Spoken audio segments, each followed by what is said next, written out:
इयम् आकाशवाणी सम्प्रति वार्ताः श्रूयन्ताम् प्रवाचिका निधीतिवार्ता।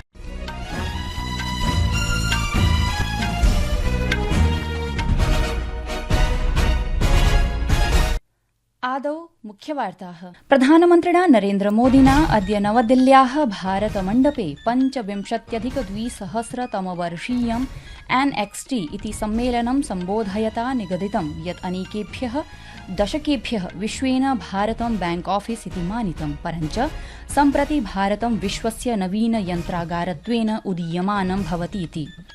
केन्द्रीय गृहमन्त्रिणा अमितशाहेनाद्य मणिपुरराज्ये सुरक्षास्थितेः समीक्षायै नवदिल्ल्यां समीक्षोपवेशनं समाहूतम्। अमेरिकादेशः सूचितवान् यत् यूक्रेनदेशस्य राष्ट्रपतिः वोलोडिमिर् ज़ेलेन्स्की इत्येषः ओवल ऑफिस इत्यत्र कार्यालये सञ्जाताय मौखिकविवादाय राष्ट्रपतिं ट्रम्प इत्येनं याचनाम् अभियाचेत्। अपि च सुरक्षाविपत्तिम् आलक्ष्य ताइवानदेशेन 7 विश्वविद्यालयाः प्रतिबन्धिताः ये चीनदेशस्य राष्ट्रियरक्षायाः 7 पुत्राः इति उच्यन्ते। सम्प्रति वार्ताः विस्तरेण।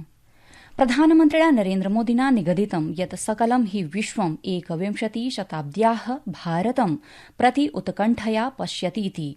अद्य नवदिल्ल्याः भारतमण्डपे 25,200तमवर्षीयं NXT इति सम्मेलनं सम्बोधयन् श्रीमोदी अवदत् यत् विश्वस्मात् जनाः एनं भारतदेशं ज्ञातुं जिज्ञासायुतदृष्ट्या सह समागच्छन्तीति। यत्र निरन्तरं सकारात्मकवार्ताः निर्मीयन्ते, प्रतिदिनं च नूतनाः विषयाः भवन्ति। सः अपि अवदत् यत् प्रयागराजनगरे सम्पन्नः एकतायाः संगमः महाकुम्भः सम्पूर्णे विश्वे विस्मयं जनयति यत् कथं कोटिशः जनाः नद्याः तटे अस्थायीनगरे पवित्रं स्नानं समाचरितवन्तः। अभी 26 फरवरी को ही प्रयागराज में एकता का महाकुंभ संपन्न हुआ है। पूरी दुनिया हैरान है कि कैसे एक अस्थायी शहर में एक टेम्पररी व्यवस्था, नदी के तट पे करोड़ों लोगों का आना, सैकड़ों किलोमीटर की यात्रा करके आना और पवित्र स्नान करके भाव से भर जाना। आज दुनिया भारत की ऑर्गेनाइजिंग और इनोवेटिंग स्किल्स देख रही है। असौ अग्रे अवोचत् यत् सम्प्रति आयुषोत्पादः योगश्च वैश्विकस्तरे गण्येते, अपि च अनेकेभ्यः दशकेभ्यः विश्वेन भारतं बैंक ऑफिस इति मानितं, परञ्च सम्प्रति भारतं विश्वस्य नवीनं यन्त्रागारं भवतीति। साम्प्रतं च एकमात्रं कार्यबलं नास्ति, अपितु विश्वशक्तिकेन्द्रत्वेन भारतम् उदीयमानं वर्तते। असौ उल्लिखितवान् यत् येषां वस्तूनां देशः आयातं कुर्वन् आसीत्, अधुना तेषाम् उत्पादनानां स्थानीयस्तरे भवतीति उत्पादनम्, अपि च देशोऽयं तेषाम् उत्पादानां निर्यातकेन्द्रत्वेनापि उदीयमानो वर्तते। प्रधानमन्त्रिणा निर्धारितलक्ष्याणां प्राप्तीनां श्रेयः न्यूनतम प्रशासनम् अधिकतमं शासनम् इत्येतस्मै मन्त्राय प्रदत्तः। अनेनोक्तं यत् भारतम् असीमित नवाचाराणां भूमिः अपि अस्ति। आज भारत का कृषि उत्पादन रिकॉर्ड स्तर पर है। 10-11 साल पहले जो कृषि उत्पादन 265 मिलियन टन के करीब था, वो अब बढ़कर 330 मिलियन टन से ज्यादा हो गया है। इसी तरह बागवानी में जुड़ा उत्पादन बढ़कर 350 मिलियन टन से ज्यादा हो गया है। ये हमारी सरकार के बीज से बाजार तक की अप्रोच का परिणाम है। प्रधानमन्त्री नरेन्द्रमोदी प्रत्यपादयत् यत् अस्य वर्षस्य केन्द्रीयार्थसंकल्पनापत्रस्य उद्देश्यं कृषिक्षेत्रम् अधिकं स्थितिस्थापकत्वं समृद्धं च कर्तुं भवतीति। प्रधानमन्त्री मोदी अद्य कृषि ग्रामीण समृद्धौ अर्थसंकल्पनापत्रस्य पश्चादेव एकाम् आभासीय कार्यशालां सम्बोधयन् कथितवान् यत् देशस्य विकसित भारतस्य लक्ष्यं प्रति अग्रे वर्धितुं संकल्पः सुस्पष्टो वर्तते। असौ अग्रे अवोचत् यत् कृषिक्षेत्रं विकासस्य प्रमुखमाध्यमम् इति मन्यमानं प्रशासनं कृषकाणां कृते गौरवपूर्वकं स्थानं प्रददात्।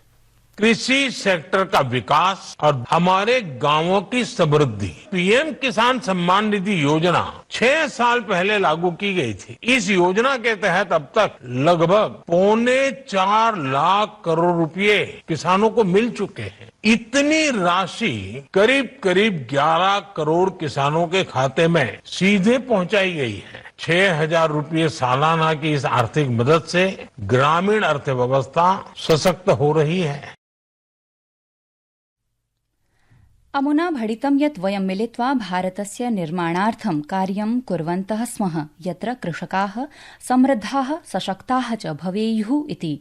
श्रीमोदिना प्रतिपादितं यत् अस्माभिः द्वयोः प्रमुखयोः लक्ष्ययोः कृते कार्यं विधीयते, ययौ कृषिक्षेत्रस्य विकासः अथ च ग्रामाणां समृद्धिः स्तः। प्रशासनेन केन्द्रीयार्थ संकल्पपत्रे प्रधानमन्त्री धनधान्य कृषि योजना समुद्घोषिता, यस्याः अन्तर्गतं देशे अल्पमानानां कृषि उत्पादकयुतानां 10 जनपदानां विकासाय ध्यानं प्रदास्यते। प्रियाः श्रोतारः, संस्कृतवार्तायाः संस्करणमिदम् इदानीम् आकाशवाणीतः प्रसार्यते।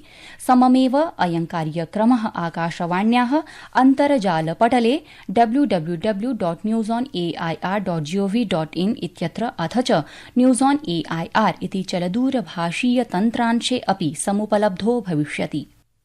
प्रधानमन्त्री नरेन्द्र मोदी अद्य श्रीलंकादेशस्य प्राक्तनेन राष्ट्रपतिना रानिल विक्रमसिंघे इत्यमुना सह तथा च ऑस्ट्रेलियादेशस्य पूर्वप्रधानमन्त्रिणा टोनी एबॉट इत्यनेन साकं नवदिल्ल्याम् आयोजिते NXT इत्यभिनामधेयके सम्मेलने मेलनं कृतवान्। एकस्मिन् सामाजिकान्तर्जालीय सन्देशपटले श्रीमोदिना विविधेषु विषयेषु श्रीविक्रमसिंघे इत्येतस्य दृक्पातस्य प्रशंसा विहिता। तत्रैव ऑस्ट्रेलियादेशीयेन पूर्वप्रधानमन्त्रिणा सह मेलने हर्षः प्रकटयता श्रीमोदिना उल्लिखितं यत् श्री एबॉट इत्यसौ सर्वदैव भारतस्य मित्रमस्ति।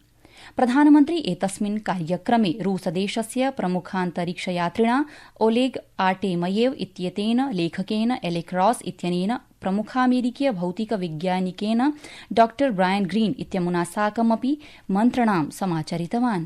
केन्द्रीय गृहमन्त्रिणा अमित शाहेन अद्य मणिपुरराज्ये सुरक्षास्थितेः समीक्षायै नवदिल्ल्यां समीक्षोपवेशनम् एकं समाहूतं, तथा च मार्चमासस्य 8 दिनाङ्कात् राज्यस्यास्य सर्वेषु मार्गेषु जनानां निर्बाधतया आवागमनं सुनिश्चेतुं निर्देशो अपि प्रख्यापितः।